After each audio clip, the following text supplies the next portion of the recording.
Sì, sì. Prova. Ok, buongiorno a tutti. Buongiorno. Aspettiamo che il polaio si posizionino. Ok, che il Signore ci benedica nella sua presenza e voglio cominciare questo culto stamattina senza indugi e andare subito al testo che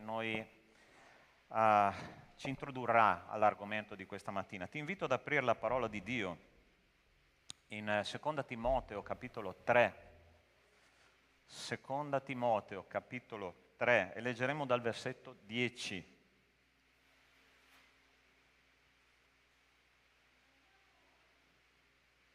Questo è l'Apostolo Paolo che scrive al suo figlio spirituale Timoteo ed questa lettera è un lascito spirituale che Timoteo riceve dal suo padre spirituale che è Paolo Apostolo. E dice così la parola di Dio. Seconda Timoteo, capitolo 3, dal versetto 10. Tu invece hai seguito da vicino il mio insegnamento, la mia condotta, i miei propositi, la mia fede, la mia pazienza, il mio amore, la mia costanza, le mie persecuzioni, le mie sofferenze, quello che mi accadde ad Antiochia, Iconio e Listra. Sai quale persecuzione ho sopportato e il Signore mi ha liberato da tutte. Del resto, tutti quelli che vogliono vivere piamente in Cristo Gesù saranno perseguitati.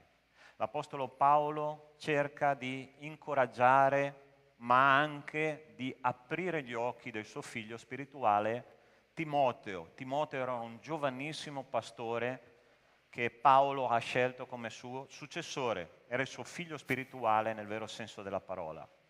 E lui gli sta dicendo, caro mio, guarda, io ho passato per diverse situazioni nella mia vita.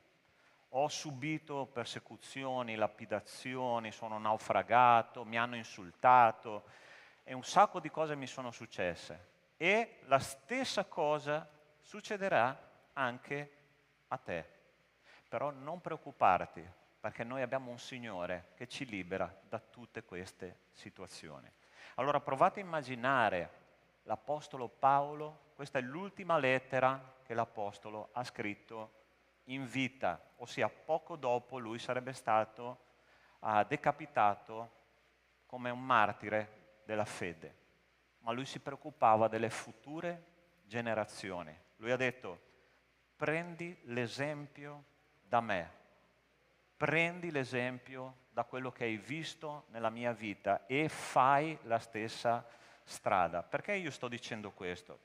Stamattina la predica sarà sul seguente tema, prendersi cura delle nuove generazioni convertite a Cristo. Ossia, l'opera del Signore non finisce con noi.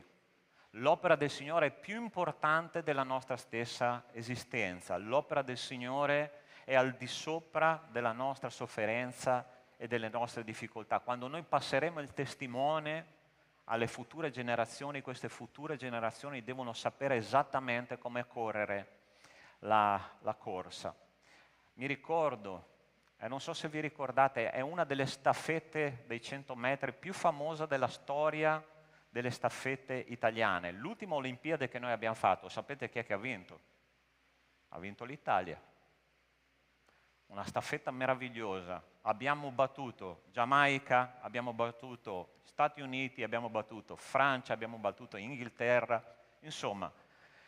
Però c'è stata una cosa interessante in questa staffetta, che fino al terzo cambio del testimone eravamo in svantaggio. L'ultima staffetta, l'ultima persona è un ragazzino di pochi anni, se non sbaglio ha 23 anni, che si chiama Filippo Tortu, ok?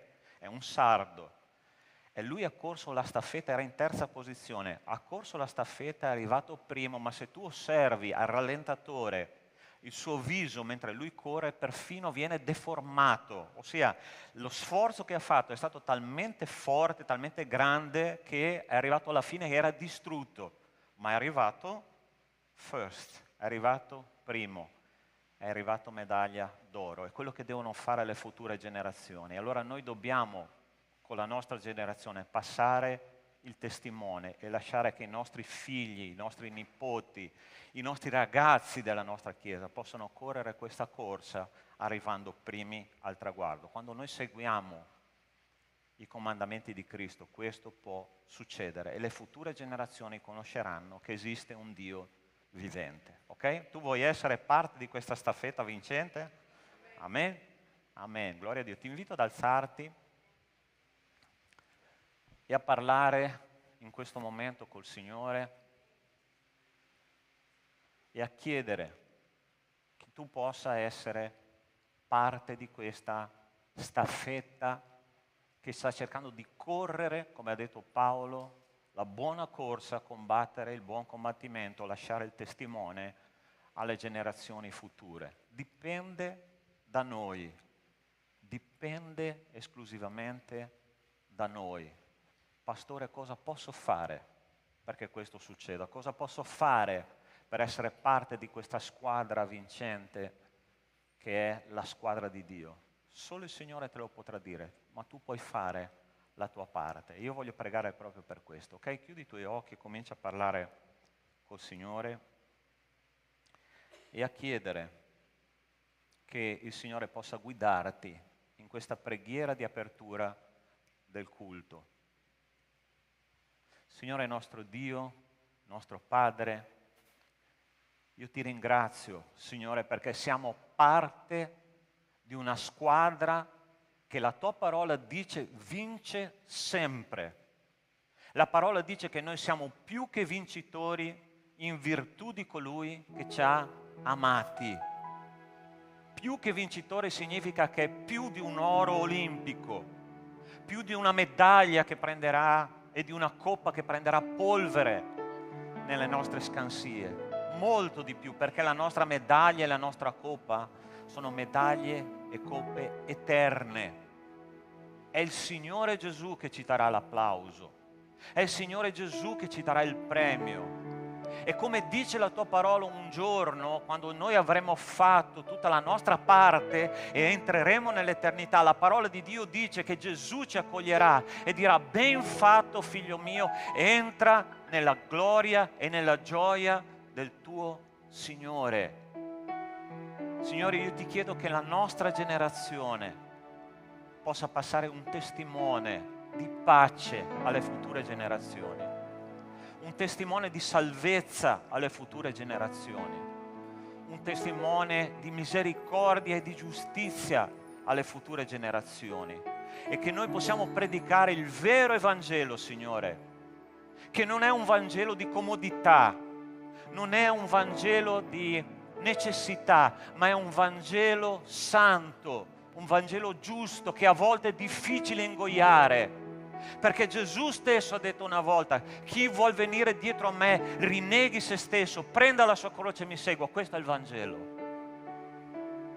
Signore, aiutaci a vivere il vero Evangelo, non quello che noi vogliamo essere serviti, ma che noi possiamo servire te, perché tu hai le tue esigenze. Tu hai le tue esigenze, Signore, e noi vogliamo soddisfarle nel nome di Cristo Gesù. Che, Signore, questa mattina il nostro culto sia un culto ripieno del tuo Spirito e che noi, Signore, possiamo vedere la tua mano, il tuo Spirito operare dentro di noi per la tua gloria e per il tuo onore, Signore, che nessun essere umano qui possa brillare questa mattina, né il pastore, né il gruppo di lode, né nessun diacono, nessuno qua, Signore, perché vogliamo che solo tu brilli e portare gloria e onore soltanto a te, e che noi possiamo uscire da questa sala di culto dicendo: il nostro Signore oggi ci ha visitato. Te lo chiediamo nel nome di Cristo Gesù. Amen e amen. Prima di sedere, anzi, prima di cantare la prima canzone, ti invito a lasciare il tuo posto, di dare una parola di benedizione, un saluto al tuo fratello che è lì vicino a te, ok? Il popolo di Dio è un popolo che benedice.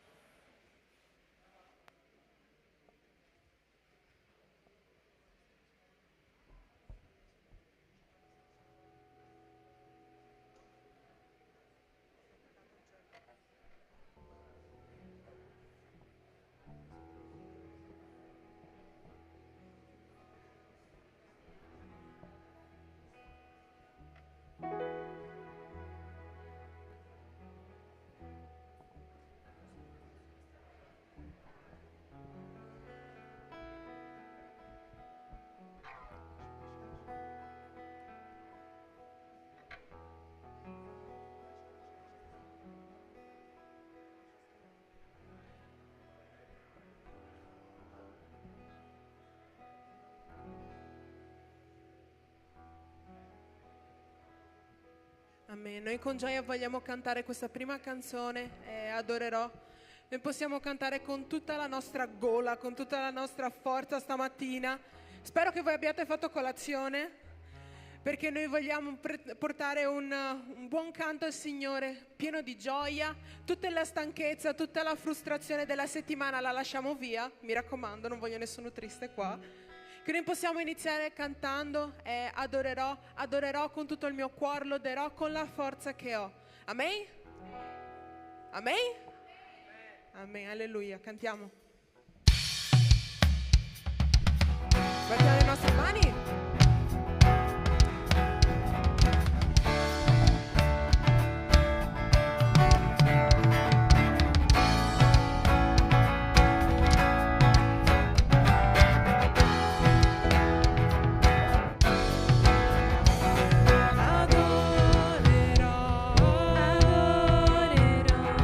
Con tutto il mio cuore,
Gioia, vieni.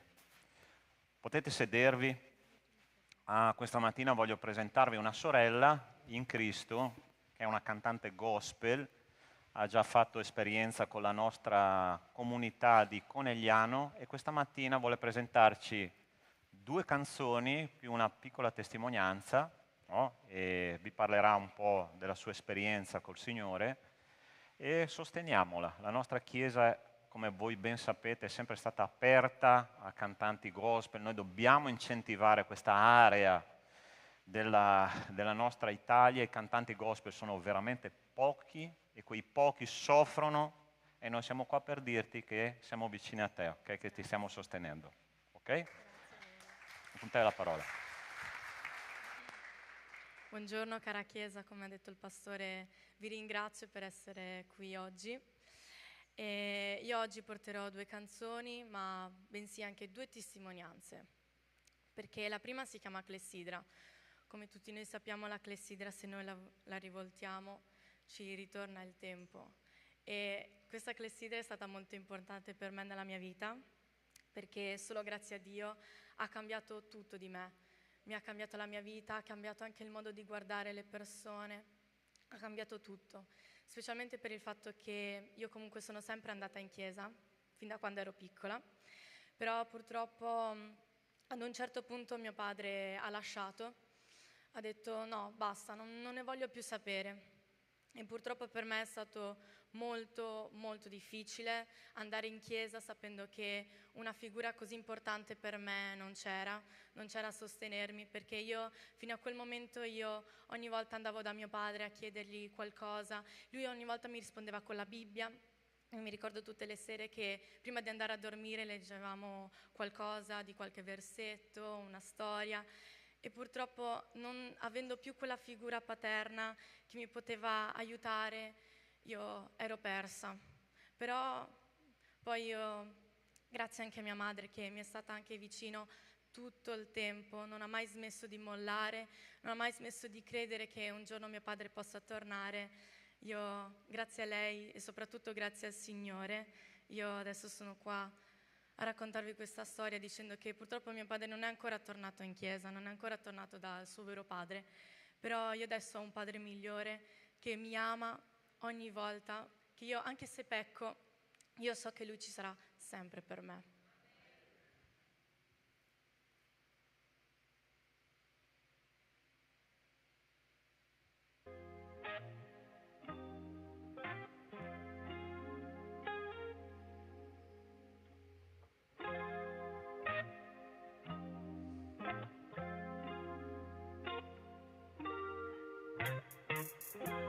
Mi nascondevo quando sentivo i miei litigare e già immaginavo tutto quanto.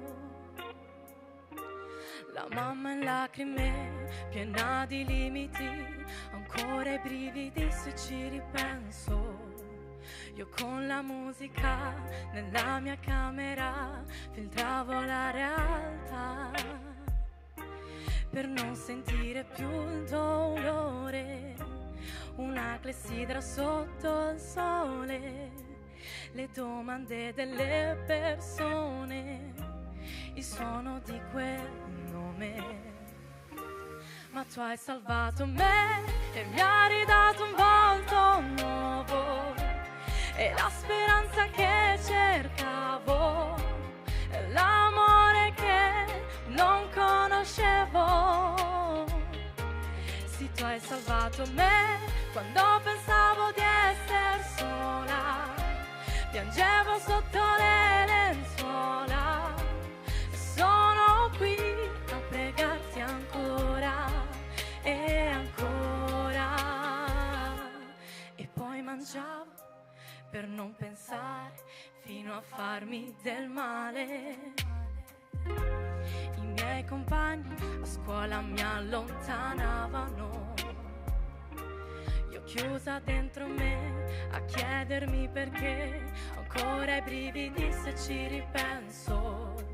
Io con la musica della mia camera filtravo la realtà, ma tu hai salvato me e mi hai ridato un volto nuovo e la speranza che cercavo e l'amore che non conoscevo. Sì, tu hai salvato me quando pensavo di essere sola, piangevo sotto le lenzuola e sono qui a pregarti ancora e ancora.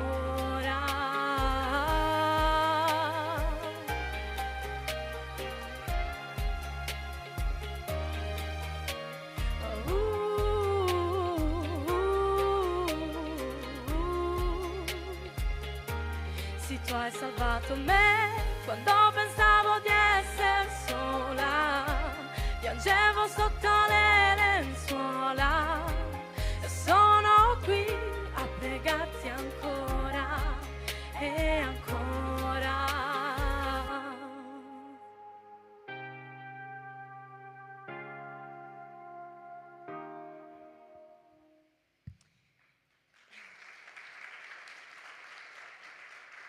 Grazie.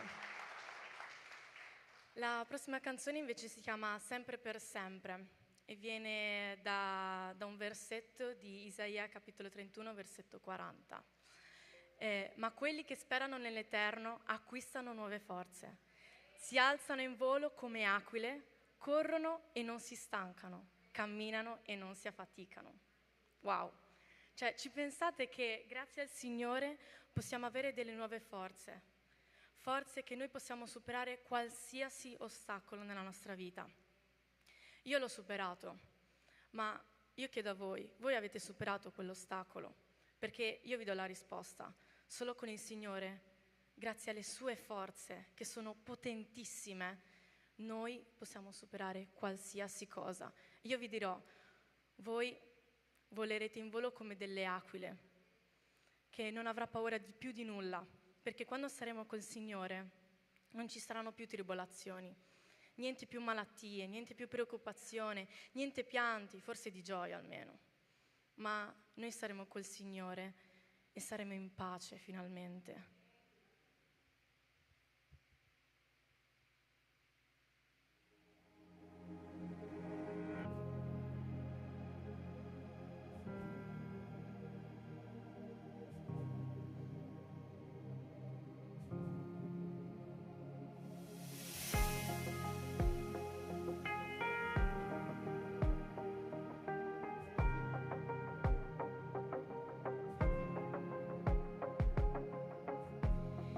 Spera nell'Eterno acquista nuove forze.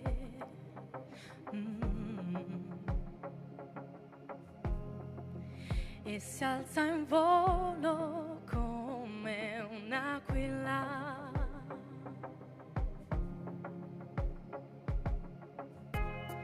Chi spera nell'Eterno corre e non si stanca.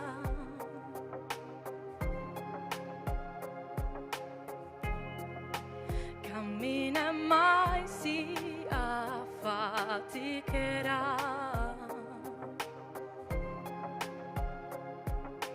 Abbandonati nel suo abbraccio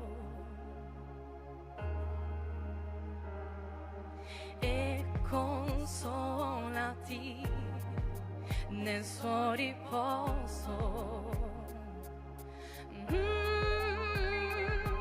Inchinati al cospetto del Signore ed Egli ti salverà. Affidati alla cura del suo amore ed Egli ti salverà. Sempre, sempre, sempre, sempre per sempre. Sempre, sempre, sempre, sempre per sempre. Chi spera nell'Eterno acquista nuove forze.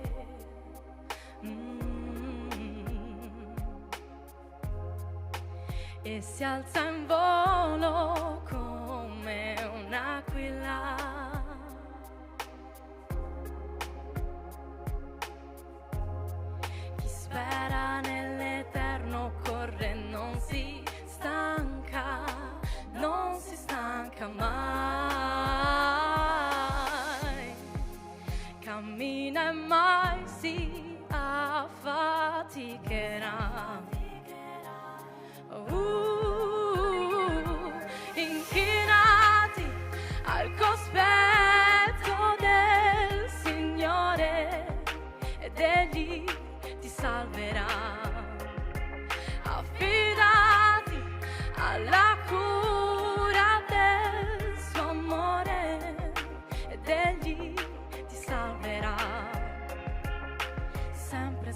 sempre, sempre, sempre per sempre. Sempre, sempre, sempre, sempre per sempre. Sempre, sempre, sempre, sempre per sempre. Sempre, sempre, sempre, sempre per sempre. Inchinati al cospetto del Signore ed Egli ti salverà. Fidati alla cura del suo amore ed Egli ti salverà. Sempre, sempre, sempre, sempre per sempre. Sempre, sempre, sempre, sempre per sempre.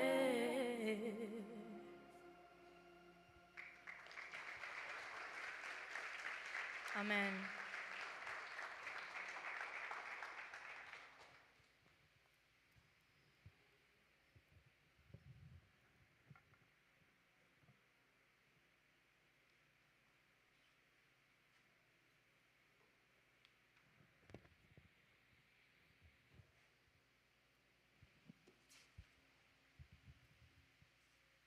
Amen. Possiamo alzarci in piedi per continuare la nostra lode. Prossima canzone è Lontano da te.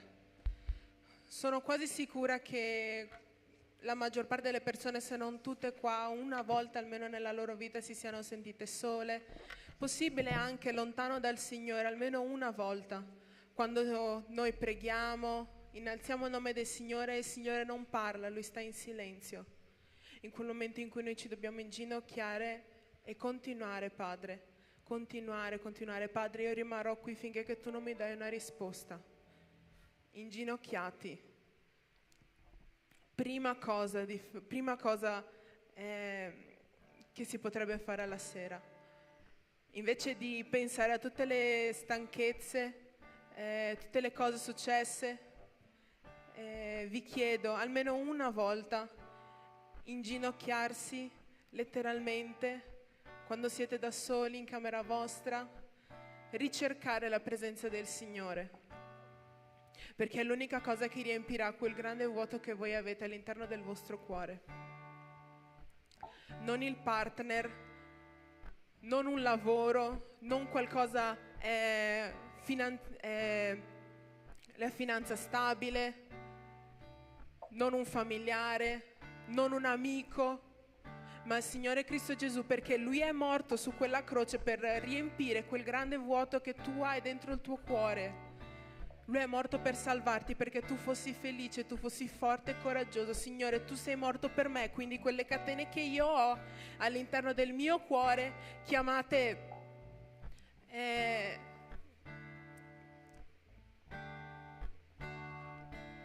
tristezza, chiamate alcolismo, chiamate dipendenza da sigarette, droghe, dipendenza dal telefono. Tutte quelle catene sono già state spezzate e tu non l'hai ancora capito. Cosa stai aspettando? Abbi fiducia in Lui. Quelle catene sono già state spezzate in quella croce. Amen. Cantiamo Lontano da te.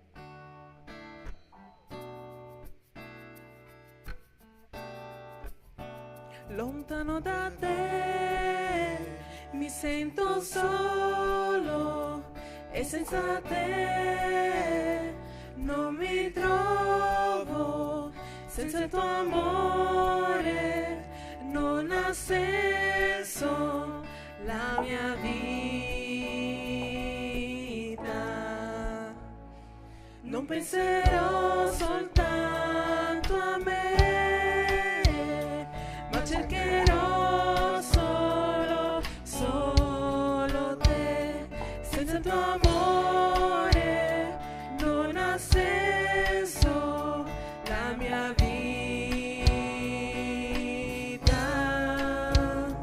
Ed io mi pento, a te mi prostro.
braccia tue, avvolgimi con il tuo amor,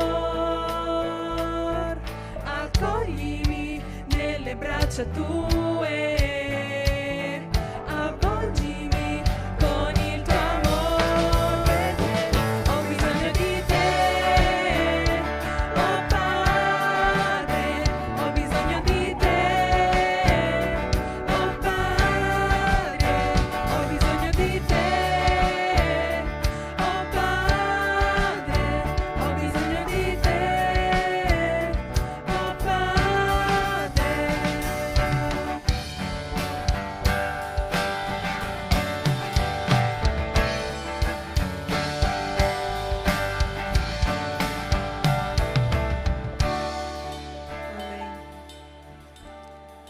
Che il nome di Dio questa mattina possa essere innalzato, non il nostro volere, non il nostro piano, ma quello del Signore nella nostra vita. Che noi possiamo uscire da qua sapendo che cosa Dio vuole cambiare nella nostra vita, quella esatta cosa. Io prego che tutti noi possiamo capire effettivamente cosa ci vuole dire il Signore questa mattina, che noi possiamo uscire da quella porta coscienti, che noi possiamo uscire da quella porta che Dio ha effettivamente detto: tu hai bisogno di questa salvezza, tu hai bisogno di spezzare, tu hai bisogno che tu sappia che io ho già spezzato queste catene, il nome del peccato. Noi possiamo dare gloria al Signore con la prossima canzone, noi ti diamo gloria e onore. Cantiamo.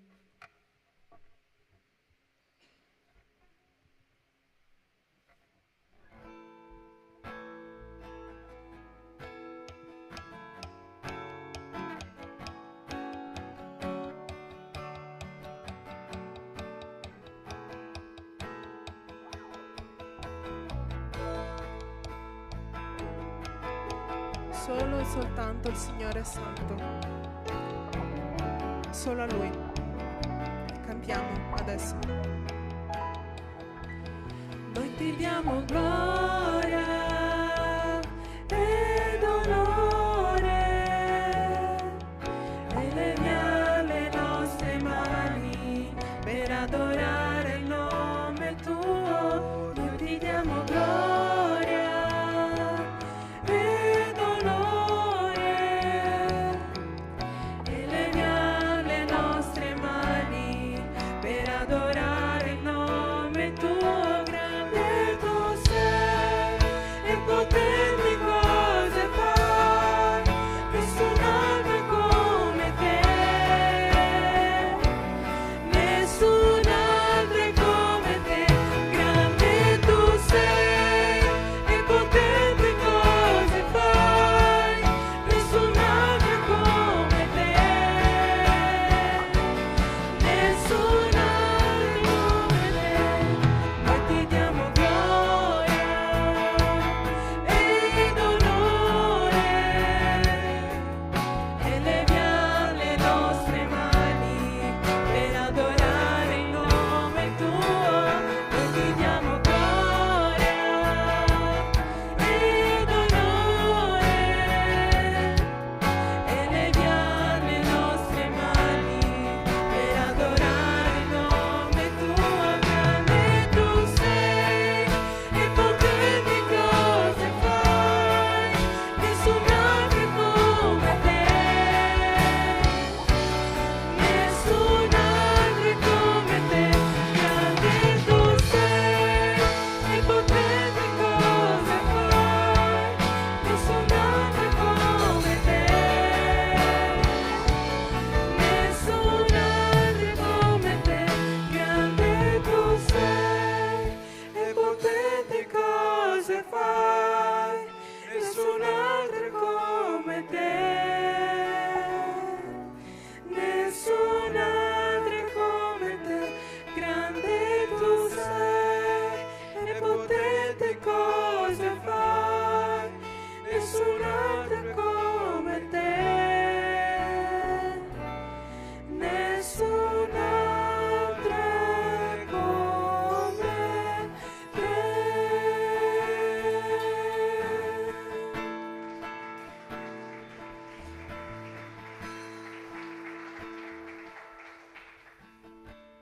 Padre, nessun altro è come te, nessuno può liberarci da tutte le catene, oh Padre, nessuno può darci pace, sicurezza, nessuno può rinnovarci le forze ogni giorno, nessuno può consolarci quando non c'è un padre, quando non c'è una madre. Tu sei più di un padre, più di una madre, più di un fratello, più di una sorella, più di un amico, Padre. Tu sei tutto per noi e per questo diamo gloria e onore a te, oh Padre. Tutto chiediamo nel nome di Gesù. Amen. Io sono colui che sono, Yahweh. Rafa, egli ha guarito. Elohim, unico Dio. Shaddai, Dio onnipotente. Jireh, provvederà. Amen? Provvederà. Adonai, Signore mio. Cantiamo insieme questo canto. Che tu possa ricordarti del vero significato di queste parole, non per moda, non per cosa hai sentito dire, ma effettivamente quello che significano, il vero significato delle parole, quello che noi stiamo effettivamente dicendo. Diamole un significato, che ne possiamo sentire effettivamente quello che noi diciamo, non parole senza senso, ma effettivamente il vero significato delle parole, il vero significato di perché sono queste, e che noi possiamo con queste parole noi possiamo cantare il nostro Signore. Amen? Cantiamo.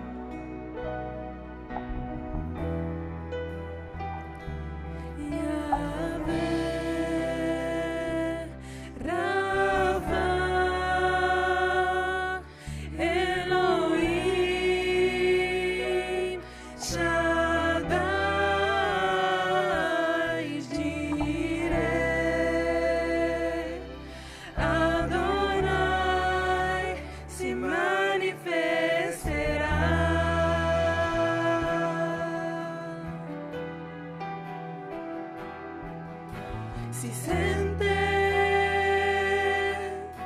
la tua gloria in mezzo a noi, grandi cose stanno arrivando, inizia il soprannaturale.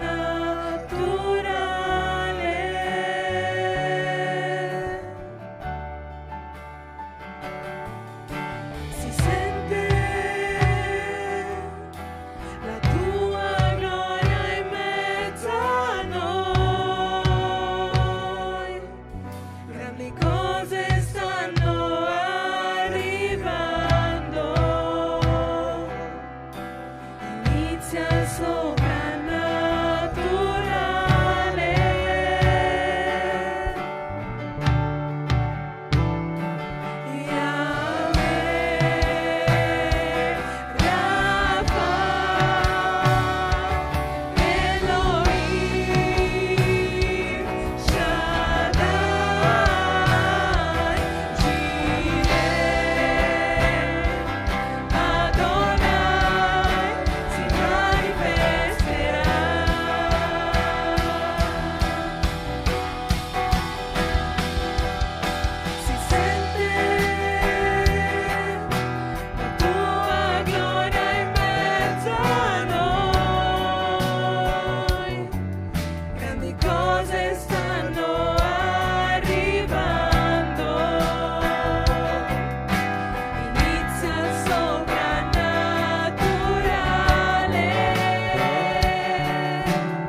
manifesterà.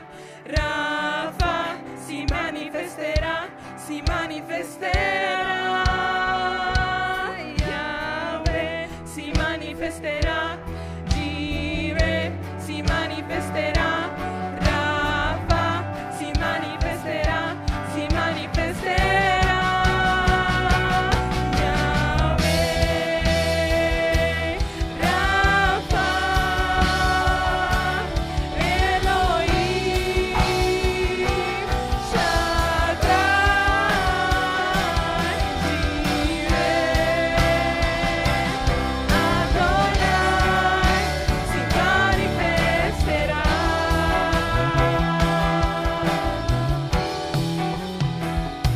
Yahweh, Rafa,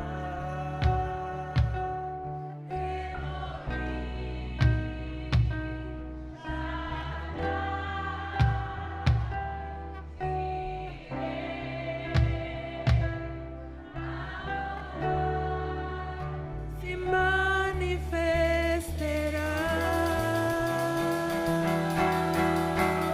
Amen, gloria a Dio. Gloria a Dio Padre.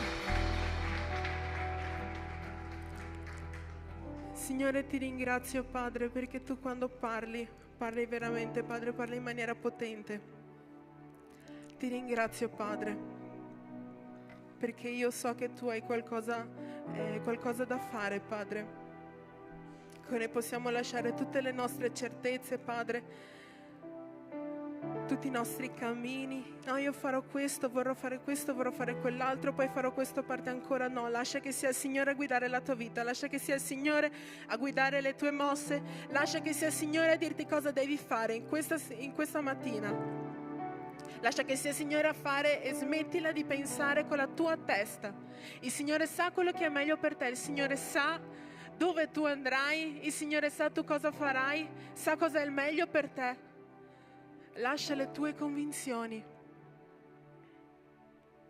Il Signore farà grandi cose nella tua vita, però ha bisogno che tu lasci tutte le tue convinzioni in questo momento e tu inizi a camminare come Lui vuole.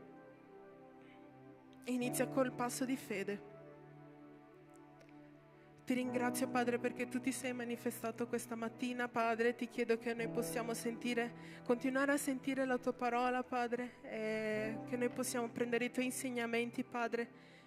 Ti chiedo tutto questo nel tuo nome. Amen. Potete sedervi.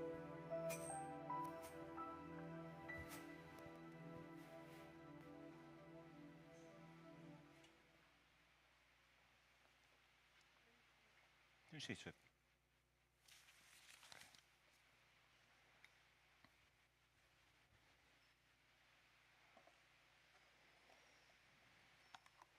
Questa settimana è venuto nel mio ufficio un fratello e mi ha chiesto: Pastore, qual è la chiave per l'adorazione? Ossia, io voglio sapere come si arriva ad adorare il Signore. E mentre lui mi parlava di questa sua difficoltà, di questo dubbio, mi è tornato alla mente proprio, e io penso che sia stato proprio lo Spirito Santo a ispirare quel pensiero, quel testo che si trova in Giovanni, nel Vangelo di Giovanni, capitolo 14, versetto 21, che dice così: chi ha i miei comandamenti e li osserva, quello mi ama. E il Padre mio lo amerà e io lo amerò e mi manifesterò a Lui. Questo è il percorso per l'adorazione. Sai perché? Partendo, la prima anello della catena per l'adorazione è l'obbedienza. Quando noi obbediamo ai comandamenti di Dio, la seconda cosa che succede è che Dio si manifesta. E la terza cosa, quando Dio si manifesta, ovviamente è lì il momento in cui tu adorerai il Signore, perché sentirai la sua presenza nella tua vita e Lui muoverà il suo braccio per fare qualcosa di potente nella tua vita. A volte noi pensiamo che l'adorazione dipenda dalla nostra voce, dai nostri tecnica strumentale o da qualche cosa che succederà, forse una nuvola riempirà questo edificio di culto e ti ispirerà ad adorare. L'adorazione parte da un'ubbidienza precisa ai comandamenti di Dio. C'è stato un uomo che più di ogni altro uomo, io credo, nella parola di Dio, abbia sperimentato la presenza di Dio. E questo uomo si chiama Paolo, Paolo Apostolo. E dice così questo testo che si trova, come voi ben sapete, stiamo predicando sul libro di Atti degli Apostoli, capitolo 14, versetto da 20 a 26, dice così: il giorno seguente Paolo partì con Barnaba per Derba e dopo aver evangelizzato quella città e fatto molti discepoli, se ne tornarono a Listra, a Iconio e ad Antiochia, fortificando l'animo dei discepoli ed esortandoli a perseverare nella fede, dicendo loro che dobbiamo entrare nel regno di Dio attraverso molte tribolazioni. Dopo aver designato per loro degli anziani in ciascuna chiesa, aver pregato e digiunato, li raccomandarono al Signore, nel quale avevano creduto. Quindi, attraversata la Pisidia, giunsero in Panfilia. Dopo aver annunciato la parola a Perga, scesero in Atalia e di là salparono verso Antiochia, da dove erano stati raccomandati alla grazia di Dio per l'opera che avevano compiuta. Vogliamo pregare perché il Signore ci possa parlare questa mattina attraverso questo testo. Chiudi i tuoi occhi e parla col Signore. Nostro Dio, nelle tue mani è la chiave della vittoria. Nelle tue mani, Signore, c'è la chiave della morte e della vita. E la porta, Signore, per accedere alle future generazioni che hanno bisogno di ascoltare il santo Evangelo di Cristo. Quel Vangelo, Signore, che non è un Vangelo di comodo, non è un Vangelo che semplicemente dà soddisfazione personale. È un Vangelo di sacrificio, è un Vangelo di rinuncia, è un Vangelo di costanza, perseveranza davanti a Dio. Ma sappiamo, Signore, che chi cammina, come è stato già predicato praticamente stamattina, quelli che sperano nel Signore acquistano nuove forze. Vanno oltre la sofferenza, vanno oltre le difficoltà, perché tu sei con noi, Signore, fino alla fine del tempo presente. Parla, Signore, questa mattina al tuo popolo attraverso questo testo biblico, te lo chiediamo nel nome di Cristo Gesù. Amen. È un testo che sembra avere poco da dire, no? Questo testo è stato scritto, è stato registrato e descrive l'ultima parte del primo viaggio missionario dell'Apostolo Paolo. Il primo viaggio missionario è durato all'incirca 2 anni, ok? Ha toccato 8 località diverse. E mentre Paolo passava per queste città, evangelizzava, faceva discepoli, dice la parola di Dio, a un certo punto è arrivato all'estrema città che lui ha toccato con questo suo primo viaggio, lui ha deciso di fare una cosa interessante, ossia torniamo nelle città dove abbiamo evangelizzato per rafforzare i nostri discepoli. Fin qui niente di strano, tu dici, caspita, è il dovere di ogni pastore, è il dovere di ogni missionario, è il dovere di ogni cristiano rafforzare i discepoli che sono stati fatti poco tempo prima, poche settimane prima. Finché però noi non andiamo qualche versetto indietro, ossia Paolo dichiara andiamo là in Antiochia, andiamo là a Iconio, andiamo là a Listra a fortificare i nostri discepoli. Qualche versetto prima, la cosa interessante è che quello che è successo in queste città, vi ricordate che cosa abbiamo letto all'inizio? All'inizio del culto abbiamo letto una registrazione di una cosa che ha descritto l'Apostolo Paolo che è successa proprio in quelle 3 città, ossia persecuzioni, lapidazione e addirittura quasi pensavano che l'Apostolo Paolo fosse morto, ma Paolo ha detto no, noi là abbiamo dei discepoli e noi là dobbiamo tornare anche a costo della nostra vita, perché l'opera di Dio è più importante delle nostre esistenze, l'opera di Dio è al di sopra di qualsiasi gloria e onore umano. Noi dobbiamo seminare la vera parola di Dio, dobbiamo far crescere i nostri discepoli perché la futura generazione possa prendere in mano il testimone e portare il messaggio del Vangelo al mondo. In Antiochia di Pisidia è successo che il nome di Dio è stato bestemmiato perché l'Apostolo Paolo predicava il vero Evangelo. A Listra la parola di Dio dice che a un certo punto lui predicava la parola di Dio e un sacerdote del Tempio di Giove voleva offrire un sacrificio in onore a Paolo e a Barnaba, che erano lì, che hanno guarito un malato, e a stento loro riescono a contenere questa situazione e dire no, non fate questo perché noi siamo uomini come tutti gli altri, noi siamo delle persone normali, noi semplicemente stiamo predicando la parola di Dio e facendo quello che il Signore ci sta dicendo. Ossia, nel mondo spirituale, quando noi cominciamo a entrare nella casa dell'uomo forte, nella casa del nemico, il nemico ha due tattiche fondamentali per buttare a terra la nostra opera. La prima è quella di accarezzarci, la lusinga. È vero o no? Concordate? Fratello, sei un uomo superiore alla norma. Sai quante volte, dopo una bella predica, io ho dovuto allontanarmi dalle persone che mi facevano lusinghe? Ho detto, Signore, è tutta mattina che il diavolo cerca di farmi cadere con una lusinga. Io non voglio lusinghe. L'altra cosa che il nemico fa è quella della persecuzione. Paolo Apostolo in quelle città è stato lapidato, non una cosa qualsiasi. È stato preso a sassate come un bestemmiatore e l'hanno trascinato fuori dalla città, come la stessa cosa che hanno fatto con Cristo, no? Sapete che Cristo è morto fuori dalla città e quest'uomo è caduto a terra, pensavano fosse morto. E invece sapete che cosa fa quando lui lo recuperano e lo rimettono in piedi? Lui dice, dobbiamo andare nelle città dove abbiamo fatto i nostri primi discepoli.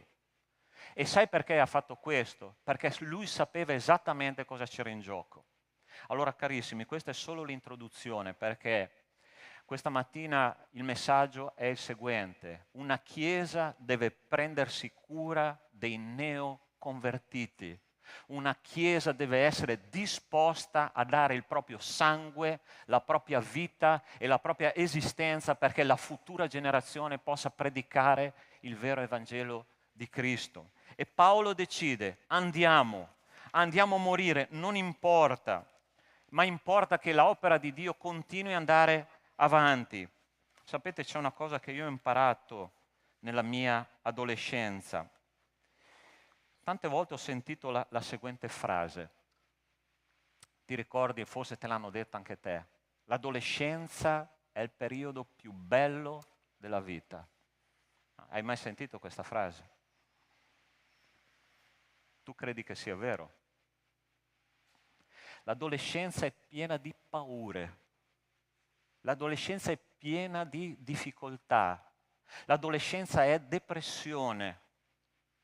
L'adolescenza è tristezza, l'adolescenza è solitudine. Proprio per questo motivo, sai perché? Perché il corpo di un adolescente si sta trasformando, non sa se più se è bambino o se è uomo. Tu sai che il cervello umano si sviluppa a 25 anni, al massimo del suo sviluppo è a 25 anni. Ossia, il modo di pensare di un adolescente finché non matura fino al 25esimo anno è tutto in subbuglio, cioè ci sono dei sconvolgimenti biologici, psicologici, emozionali, relazionali e insomma la vita di un adolescente è un caos. Un caos.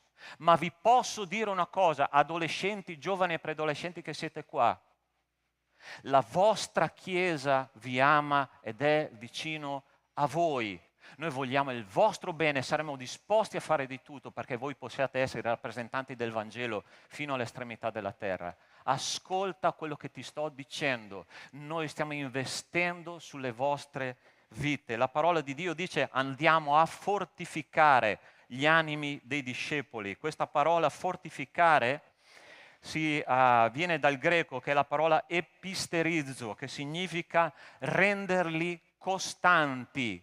La parola di Dio ci conferma assolutamente che un discepolo che è appena nato, un discepolo che comincia a camminare col Signore, è un'altalena di sentimenti, un'altalena di difficoltà, un'altalena di emozioni, un'altalena di un sacco di situazioni della vita che non si riescono a gestire. L'Apostolo Paolo dice, là ci sono dei discepoli che vanno su e giù nelle altalene della vita, ma noi andremo per stare vicino e per renderli costanti nel cammino cristiano.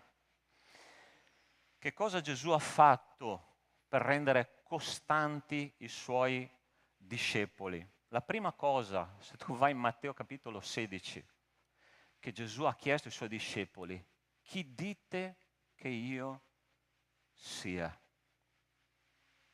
Questi discepoli, come ti ricordi l'Apostolo Pietro, no? Signore, io ti seguirò ovunque tu andrai, anche se tutti ti abbandonano. Ok. Appena ha sentito odore di sofferenza, e il Signore dice, no, io devo andare a fortificare il mio discepolo. E Cristo domanda, chi dite che io sia?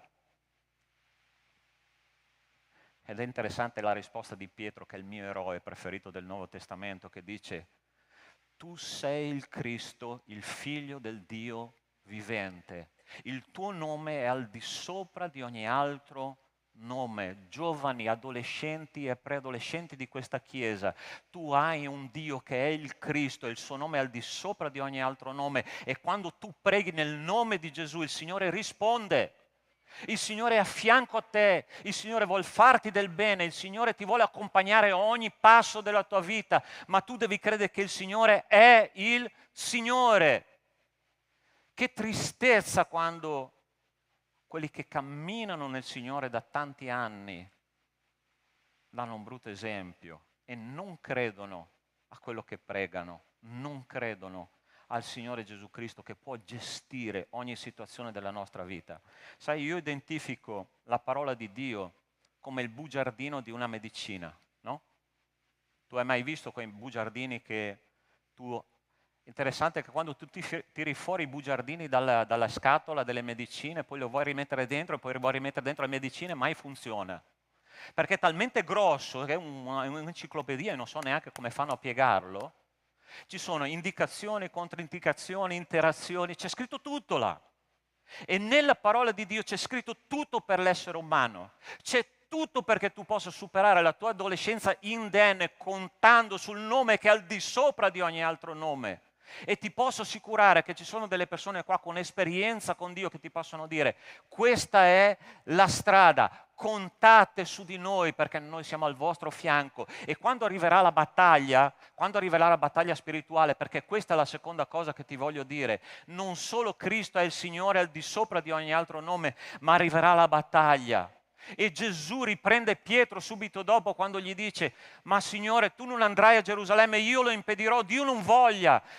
Sapete che cosa Cristo ha risposto? Vattene via da me, Satana, perché tu non hai il senso delle cose di Dio. La seconda cosa che ti voglio dire, giovane, adolescente, preadolescente che sei qua, apri gli occhi sulla battaglia spirituale che c'è intorno a te per la tua anima.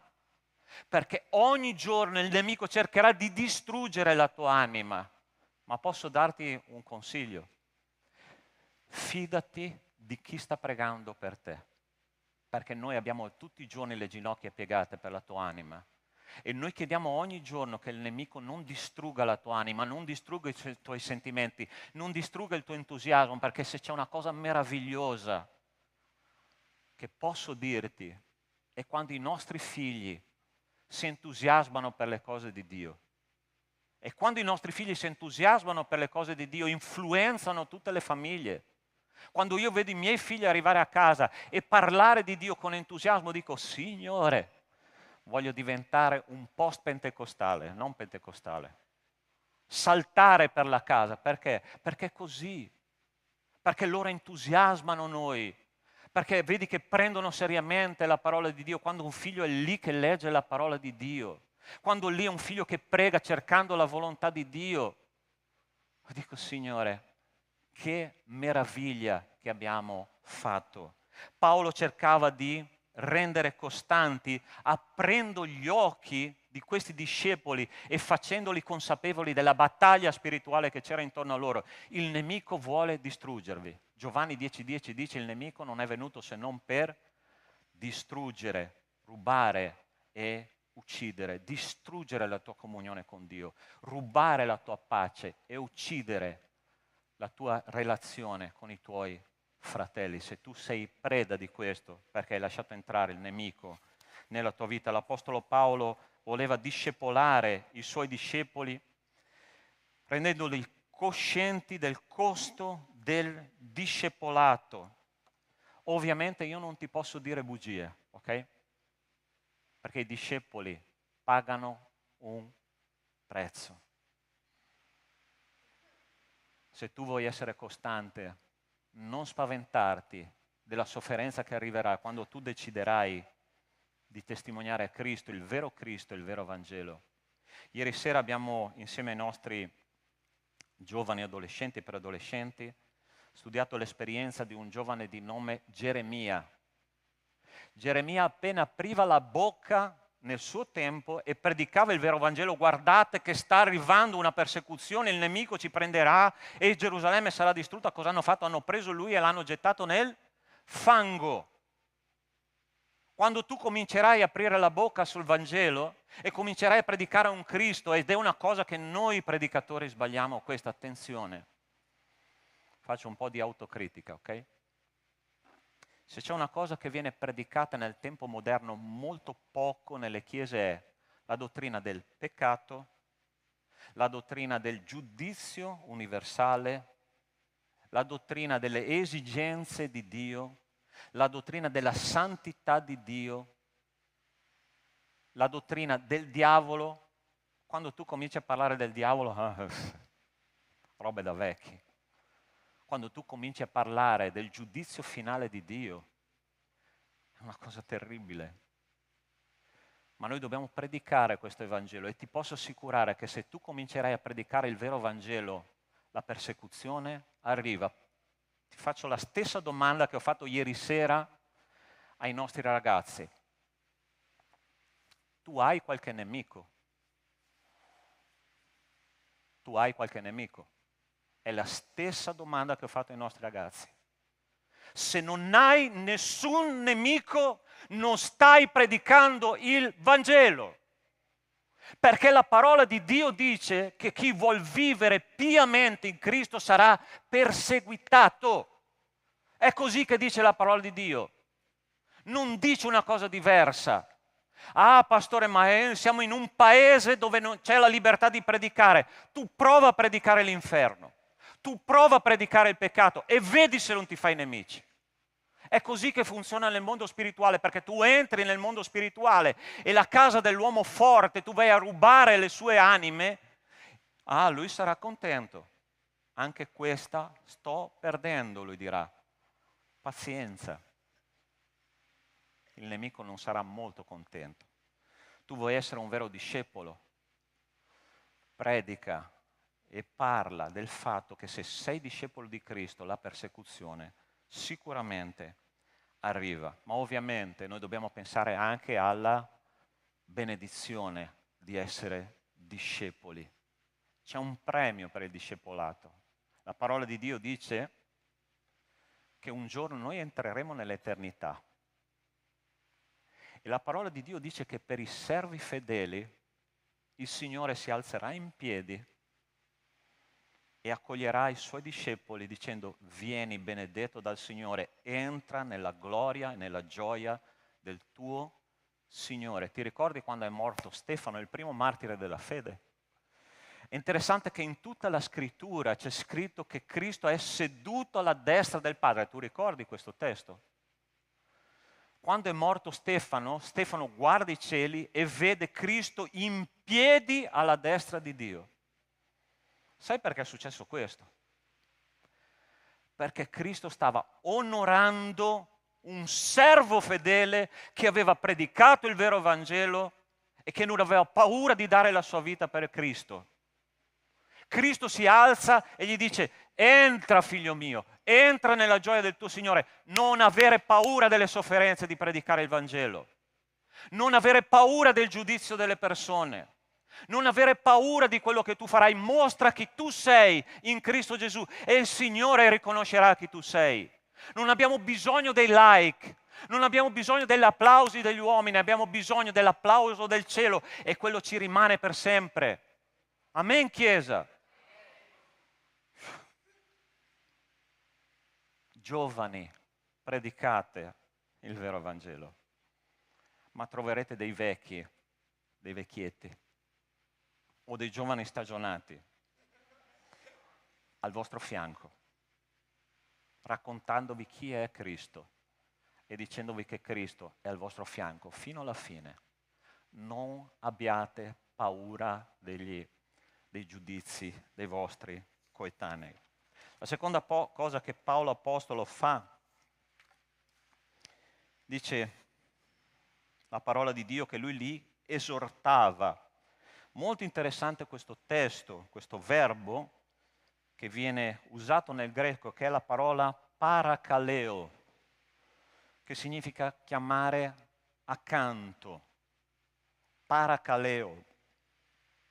Questa parola assomiglia molto alla parola paracleto, che è la definizione dello Spirito Santo. Cosa deve fare un padre e una madre spirituale per paracaleare i suoi discepoli? Deve fare la figura dello Spirito Santo nella vita di un neocredente. Ok? Lo Spirito Santo fa 3 cose fondamentalmente. E questo deve essere incarnato in quelli che come me, come abbiamo detto prima, sono adolescenti stagionati. Allora sta attento, la prima cosa che lo Spirito Santo fa è convincere di peccato, giustizia e giudizio. Chiesa di Dio, attento a quello che ti dico adesso. Tu devi essere come il profeta Natan quando Davide, re Davide, ha peccato. Devi mettere la mano sulla spalla e devi dire: fratello, hai sbagliato, hai peccato contro Dio. Allora vi racconto adesso una decisione che io ho già preso da qualche settimana, no? Quando entra persone nel mio ufficio, no? E mi cominciano a raccontare alcune difficoltà della loro vita, io sempre faccio questa domanda e ho deciso che farò sempre questa domanda, che è la seguente: vuoi lecca o vuoi la medicina? Tu vuoi che io ti passi la mano sopra la testa o vuoi che ti dia la strada per andare al banco delle medicine, prendere la medicina e esattamente guarire? Gloria a Dio che fino adesso tutti mi hanno detto: pastore, voglio la medicina. Gloria a Dio. Perché significa che ci sono delle persone fedeli nella Chiesa, persone fedeli che vogliono camminare con Cristo. E la prima cosa che noi dobbiamo fare è dire alle persone dove stanno sbagliando, quale peccato è quello che stanno commettendo, perché dare un nome al peccato significa togliere autorità al peccato e dare autorità a Cristo per guarire quella malattia. Hai capito questo principio? È facile dire a una persona: stai peccando? Per niente. Oggi siamo tutti diventati come dei ricci, con tutte delle punte da una parte e dall'altra, appena tu ti avvicini.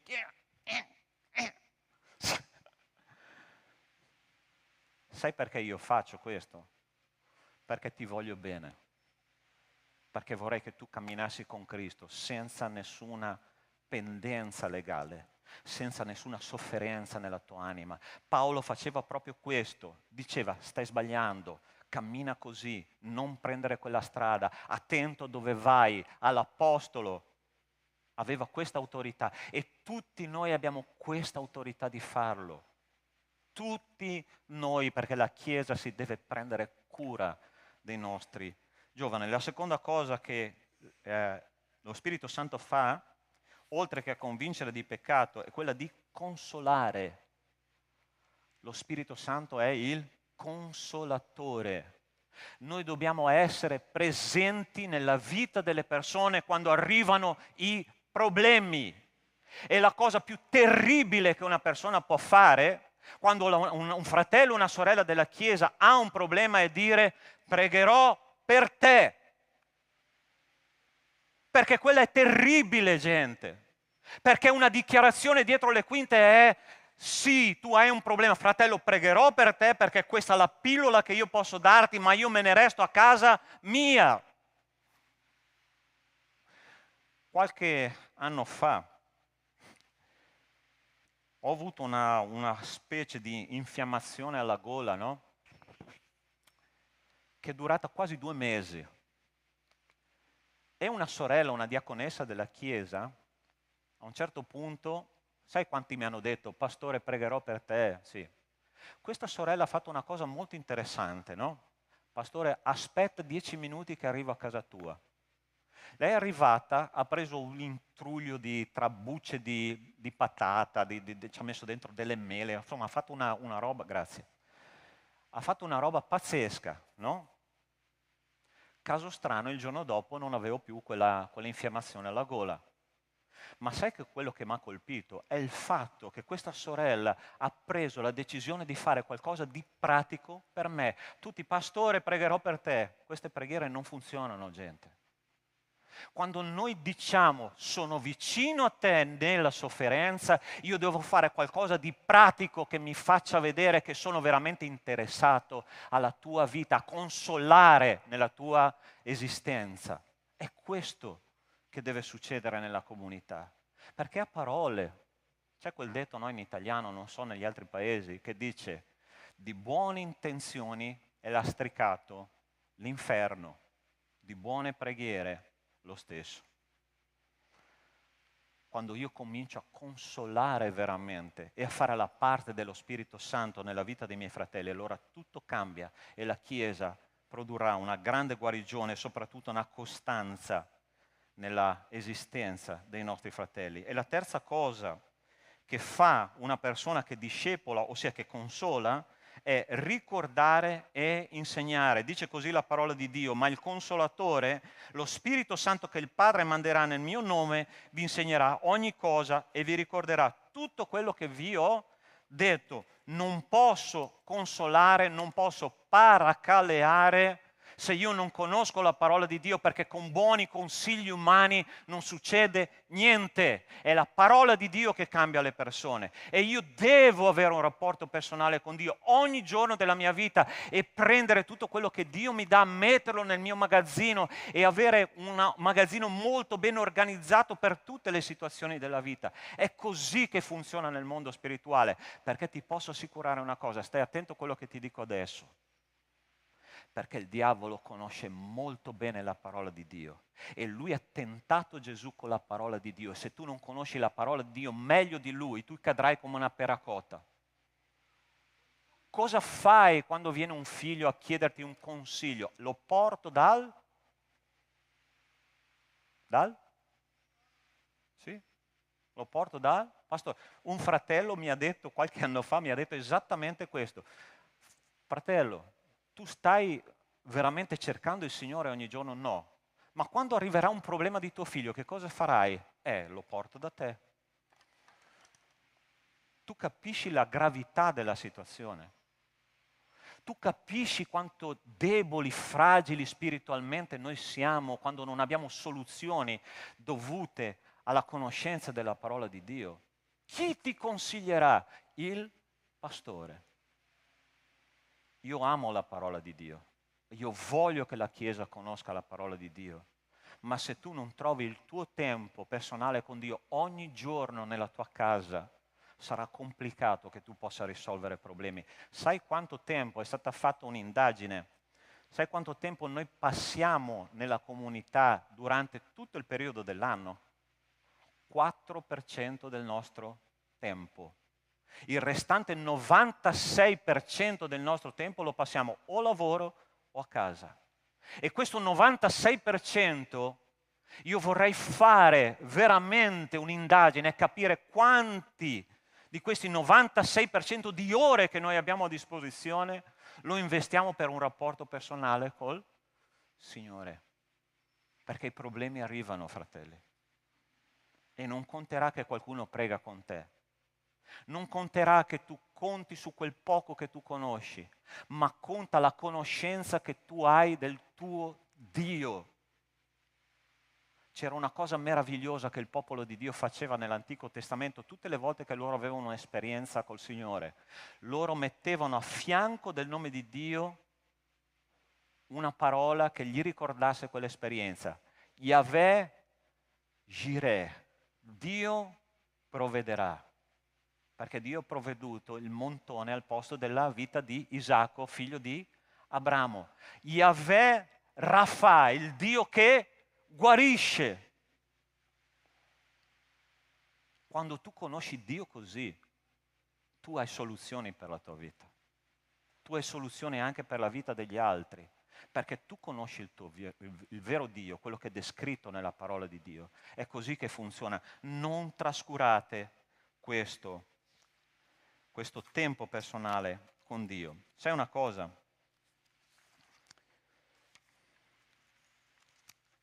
Successo questo, l'Apostolo Paolo ha fatto una cosa. Ha chiamato vicino a sé, ha cercato di rendere costanti i suoi discepoli e infine, che cosa hanno fatto? Hanno designato, che è la parola, per favore se possiamo passare, hanno designato, che è un'altra parola greca, che è la parola keirotoneo, vuol dire eleggere stendendo le mani. Allora sta attento. Lui stava dicendo, qui in questa comunità ci sono pastori, ci sono missionari, ci sono predicatori, ci sono evangelisti, ci sono dottori della parola di Dio, ci sono profeti del Signore. Qui adesso noi come comunità stendiamo le nostre mani e diamo loro l'autorità di proseguire il corso che noi abbiamo cominciato. Allora, attento Chiesa di Dio, quello che ti dico adesso. In questa Chiesa esiste già tutto questo, perché qua da noi, nei nostri giovani, ci sono pastori chiamati. Tu sai che un fratello della nostra Chiesa, non ti dico chi è, devi pagare. Comincerà il corso di teologia fra poco. Dio ha chiamato un pastore in questa Chiesa e gloria a Dio per questo, perché non c'è miglior pastore che nasca nella comunità, che ami la comunità e che guidi la comunità perché la conosce fino in fondo. Gloria a Dio per questo. Ma ci sono anche degli evangelisti. C'è una di queste sorelline, no, che frequenta la nostra comunità, che ogni sabato porta una persona diversa. E io dico, Signore, benedici questa ragazza. Chiamala al ministero. Esistono già queste persone. Dio li ha chiamati e noi come comunità dobbiamo semplicemente portarli vicino a noi, imporre le nostre mani, perché questo è il senso di questo testo biblico, e dire tu sei mandato dalla Chiesa e sei sotto la protezione e l'autorità di questa comunità. Tu credi che esistano questi ragazzi? Sì o no? Dio sta chiamando una generazione. Gioia. Tu sei chiamata, è così che funziona. Dio ti ha chiamato per predicare la sua parola attraverso la musica. Tu andrai in giro in tutta Italia, sei una missionaria. Dio chiama ragazze di 18 anni, Dio chiama bambini. Dio ha chiamato Samuele quando era un bambino. Là nella nostra scuola biblica domenicale esistono già i pastori. Esistono già i predicatori della parola, esistono già i dottori della parola di Dio, esistono già quelli che usciranno nelle piazze e andranno a predicare la parola di Dio e faranno conquista di anime, esistono già. Ma come comunità noi dobbiamo portarli vicino a noi, stendere le nostre mani e dire: noi vi benediciamo nel nome di Cristo Gesù perché voi siete quelli che predicheranno il Vangelo e porteranno tante anime al Signore. Amen, Chiesa. Sai che la cosa più bella del cristianesimo è non pensare a se stessi. È difficile, no? C'è un libro bellissimo che si intitola La vita con uno scopo. Sicuramente tanti di voi hanno letto. E il libro comincia con una frase che tutte le volte che ci penso mi sconvolge. Una frase di pochissime parole che è la seguente: non si tratta di te. Non si tratta di te. Si tratta dell'opera di Dio. Si tratta di predicare il Vangelo, si tratta di salvare anime, si tratta di andare in battaglia per combattere contro le opere del nemico, si tratta di guarire delle persone, si tratta di far risorgere delle persone spiritualmente parlando, forse anche non spiritualmente, anche fisicamente, chi lo sa. Perché, fratelli, la nostra generazione è cambiata, è inutile che noi ce la raccontiamo, perché questi sono i tempi in cui Dio si manifesta in un modo diverso. Non è vero, perché Dio lo stesso ieri, oggi e sempre sarà uguale. È la Chiesa che è cambiata, che non crede più che con l'imposizione delle mani succeda che le prossime generazioni potranno andare per il mondo e, come dice quella bellissima canzone, i nostri giovani calpesteranno scorpioni e serpenti, guariranno malattie, scacceranno demoni e salveranno anime.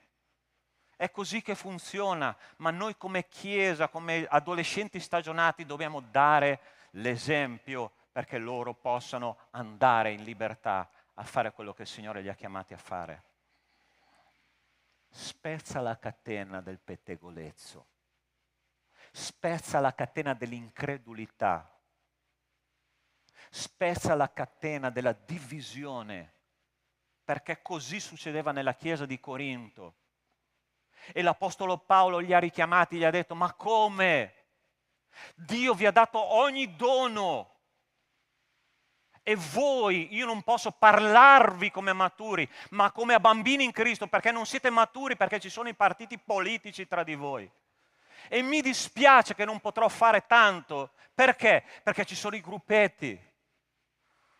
Attento ai gruppetti. Lascia che Dio fluisca. Lascia che Dio ti dica che ogni cosa è per Lui. Non si tratta di te. Non si tratta di te. Si tratta della sua gloria.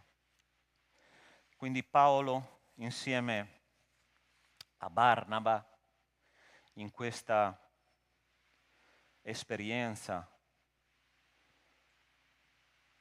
ha delegato dei futuri predicatori, dei futuri dottori, dei futuri evangelisti, dei futuri pastori.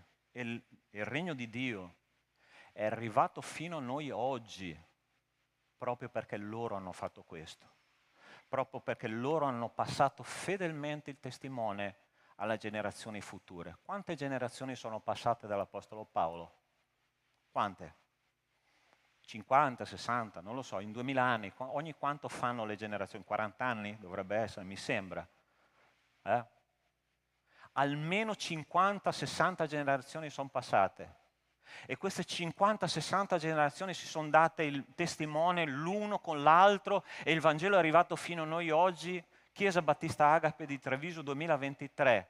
Cosa lasceremo noi alle future generazioni se non passiamo fedelmente questo testimone? Il Signore vuole da noi che noi passiamo questo testimone fedelmente. L'ultima cosa che voglio dirvi stamattina. C'è un'altra slide? Ok. Ovviamente Paolo era di passaggio. Lui era un evangelista, un predicatore itinerante, non poteva rimanere nelle chiese. E vi posso assicurare una cosa, è meglio che non rimaneva nelle chiese. Perché l'Apostolo Paolo io non lo vorrei come pastore neanche se mi pagassero.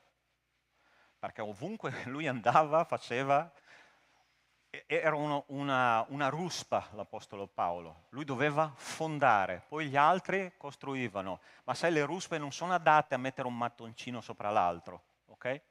È così che funziona. Lui era una ruspa. E quando lui esce da questa chiesa, che cosa fa? Li raccomandarono, ossia i discepoli, al Signore nel quale avevano creduto. Molto interessante questa parola, che è la parola paratitemi, vuol dire depositare, affidare, assegnare alle cure del Signore. Ogni tanto nella mia casa, quando io prego per i nostri giovani, veramente mi viene un'angoscia, una disperazione e dico, Signore, se io non ci sarò là insieme a loro, se io non sono là mentre loro fanno questa esperienza triste, negativa, brutta, come potrà che loro possano portare avanti il Vangelo? E questo testo mi ha parlato tanto, perché come l'Apostolo Paolo, anche noi dobbiamo affidare, mettere nelle mani sagge del nostro Signore l'anima e la vita dei nostri ragazzi, dire Signore, anche se io non sono presente, io so che tu ti prenderai cura di loro. Com'è facile, vero? Lasciare andare fuori uno dei tuoi figli, la prima volta appena presa la patente, e ti dice papà, questa sera esco con le mie amiche, facilissimo per un genitore, vero? Se lei torna o se lui torna alle 3 di notte, ogni istante tu sarai lì. Dove sarà? Cosa sta facendo? Un camion attraverserà la strada, lei sarà capace di rispettare lo stop? È così che funziona. Il cuore di un padre è questo. Un cuore di una madre è questo.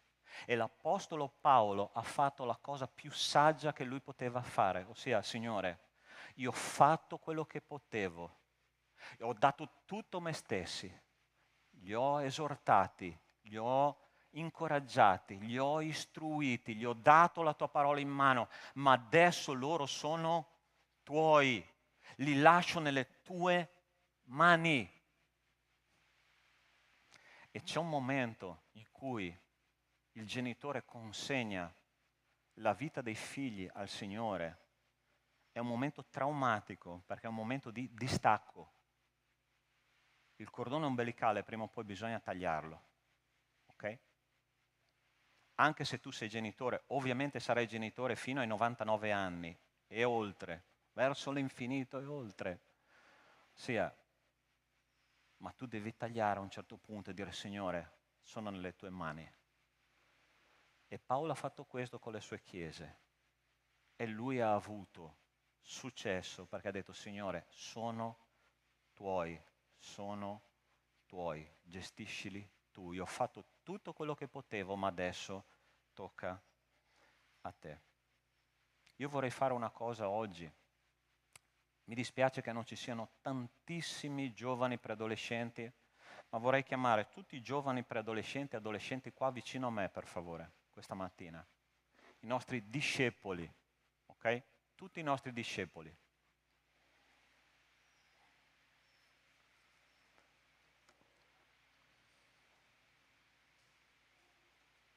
E voglio invitare qua davanti alla chiesa.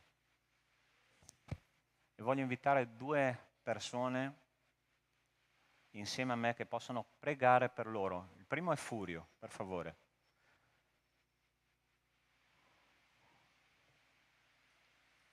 E l'altro, un diacono della chiesa presente. Pietro è presente stamattina? Alzira? No? Ok. Va bene. Allora, Pompeo, vieni.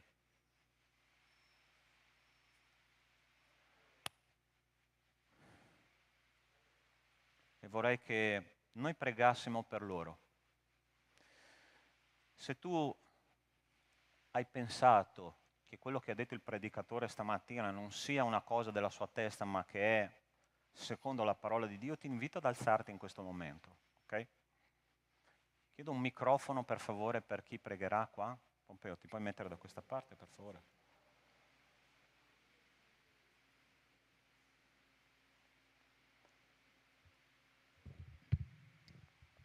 E noi pregheremo per questa generazione. Dalla nostra parte, io penso che faremo tutto il possibile. Gioia, cosa fai lì? Per favore. 18 anni, non ti senti vecchia, no? No, ok, meno male. Ok. Io vi posso promettere, da parte mia, che sarò sempre con le ginocchia per terra per le vostre vite. Ok? Fra poco faremo anche il campeggio dei giovani, là passeremo un momento meraviglioso nella presenza di Dio. Il Signore mi sta già parlando da tanto tempo di questi 3 giorni e vogliamo che come comunità voi sappiate che siamo sempre con voi. Non dubitate mai del nostro appoggio. Le nostre braccia sono aperte, le nostre orecchie anche, per ascoltare tutte le vostre difficoltà e consigliarvi, sulla base della parola di Dio, quello che il Signore vuole da voi, perché voi possiate vivere una vita veramente piena. Gesù ha detto, io sono venuto perché abbiano vita e vita in abbondanza. Ok? E vogliamo pregare per questo. Se tu credi che questo sia il momento giusto, che se tu credi a quello che è stato predicato, ti chiedo di allungare le tue mani simbolicamente per passare la nostra autorità sopra di loro e perché loro possano predicare il vero Vangelo alle future generazioni. Ok? Furio. Signore, Dio nostro, noi ti ringraziamo veramente con tutto il cuore perché hai voluto farci vedere oggi, Signore, l'opera tua che tu hai fatto in questa comunità, in Treviso, Signore. Noi vediamo che la tua opera è un'opera potente, Signore. Nessuno di noi con le proprie opere avrebbe potuto fare tanto, Signore, trasformare questi giovani cuori verso la tua volontà, verso il tuo regno, verso te, Signore. Noi veramente ti preghiamo di aiutarci a essere presenti nelle loro vite. Se non possiamo farlo fisicamente, lo saremo in preghiera, inginocchiati davanti a te e mettendoli davanti al trono della tua grazia, Signore, in modo che tu possa guidarli, aiutarli a essere tuoi figli fedeli, Signore. Come fece l'Apostolo Paolo, anche noi te li raccomandiamo, Signore, nel nome di tuo Figlio Gesù. Amen.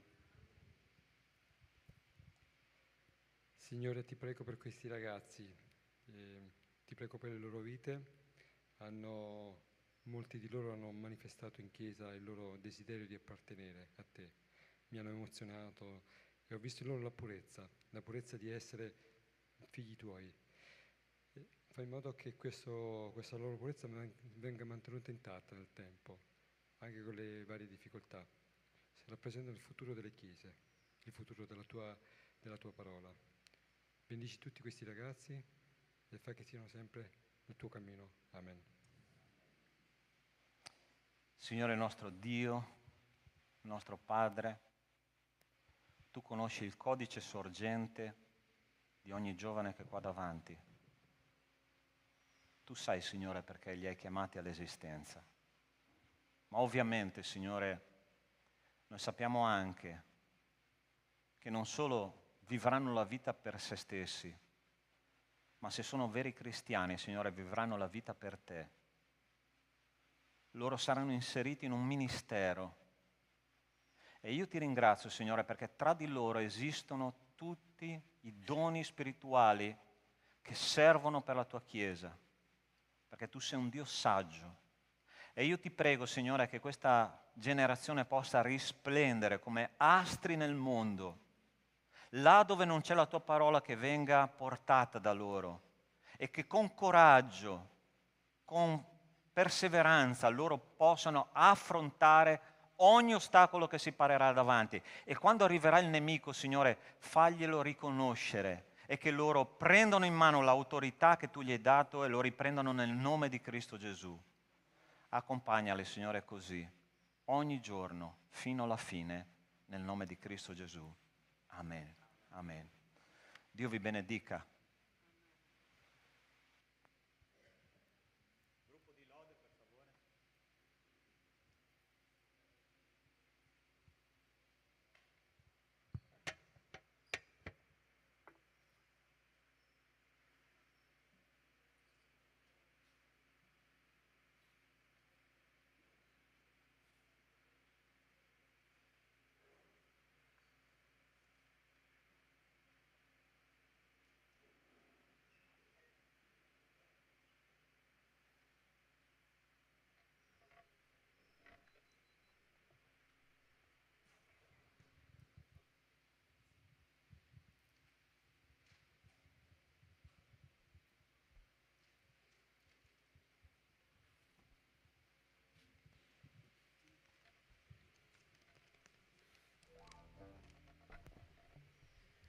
Amen. E come con questa canzone noi possiamo fare il nostro momento di offerte.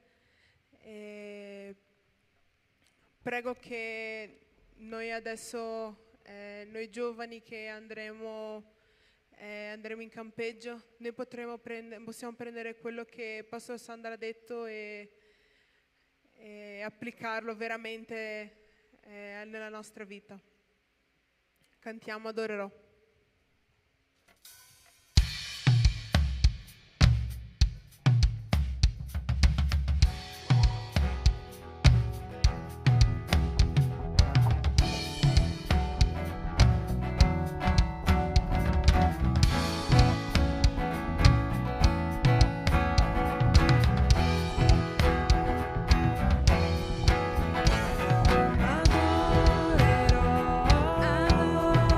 adorerò.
ringrazio per questa domenica, Padre, ti ringrazio per la tua parola, ti ringrazio perché ci dai forza ogni giorno, Padre, ti ringrazio perché tu ti riveli, basta che noi ti cerchiamo, Padre, ti ringrazio per questa giornata che ci hai dato e ti prego che noi possiamo proseguire la nostra giornata, proseguire la nostra settimana, sapendo quello che dobbiamo fare, Padre, sapendo, seguendo la tua guida, Padre. Ti ringrazio per tutto, nel nome santo di Gesù, amen. Potete sedervi.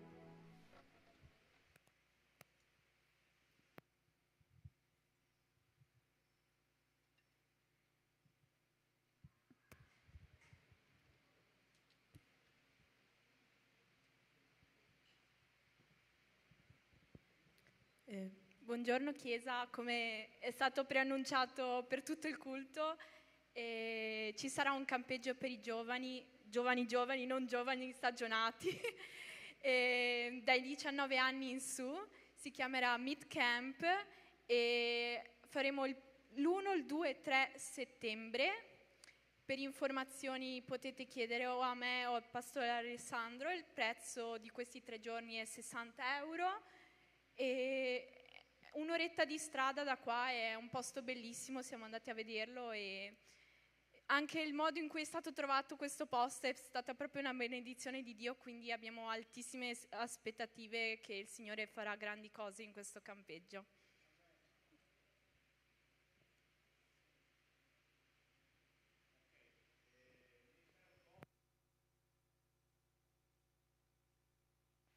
Per favore, Ministero Coppie. Tutto ok? Dai Clelia, su.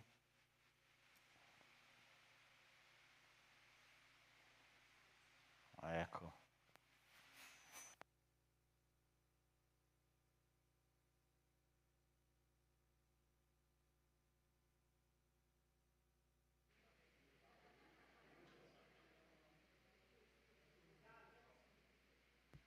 Acceso, ok. No, sarebbe da ricordare che ci sono ancora iscrizioni per il Ministero di Coppia che succederà il convegno delle coppie che sarà il 20, 21 e 23 e 22 è lì scritto lì. E vi aspettiamo numerosi comunque, ci sarà tanto da divertirsi lì, saranno delle sorprese comunque e vi aspetto tutti quanti. Il costo, l'hai scritto lì,